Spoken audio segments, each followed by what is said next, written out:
छत्रपती संभाजीनगरमधून एक धक्कादायक प्रकार समोर आलाय। शहरात गॅस पुरवठा करणाऱ्या मोठ्या टँकरमधूनच अवैधरित्या सिलेंडर भरून गॅसची चोरी केली जात होती। या प्रकरणात पोलिसांनी कारवाई करत तब्बल 1,26,00,000चा मुद्देमाल जप्त केलाय।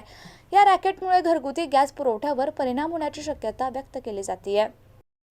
मिळालेल्या माहितीनुसार गॅस टँकरमधून थेट सिलेंडरमध्ये गॅस भरून त्याची काळ्या बाजारात विक्री केली जात होती। हा प्रकार अनेक दिवसांपासून सुरू असल्याची शक्यता आहे। पोलिसांनी छापा टाकून मोठ्या प्रमाणात सिलेंडर, उपकरणे आणि टँकर जप्त केलेत। या प्रकरणी वाळूज MIDC पोलीस ठाण्यात गुन्हा दाखल करण्यात आलाय। संबंधित आरोपींची चौकशी सुरू असून आणखी मोठे रॅकेट उघड होण्याची शक्यता आहे।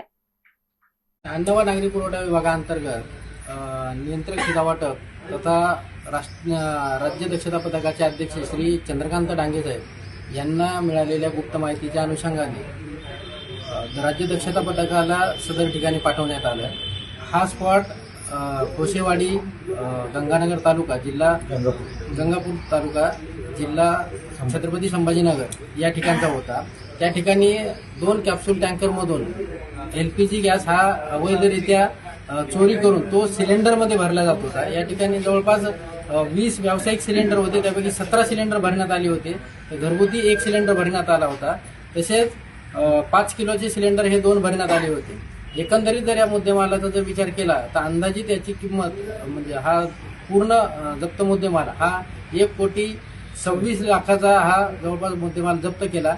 आणि हा जप्त मुद्देमाल करत असताना सदर गाड्यांचे जे ड्रायव्हर होते त्यांना पोलिसांच्या ताब्यात दिलेला आहे। MIDC वाळूंज परिसरातील MIDC पोलीस ठाणे येथे गुन्हा दाखल करण्याची प्रक्रिया चालू आहे।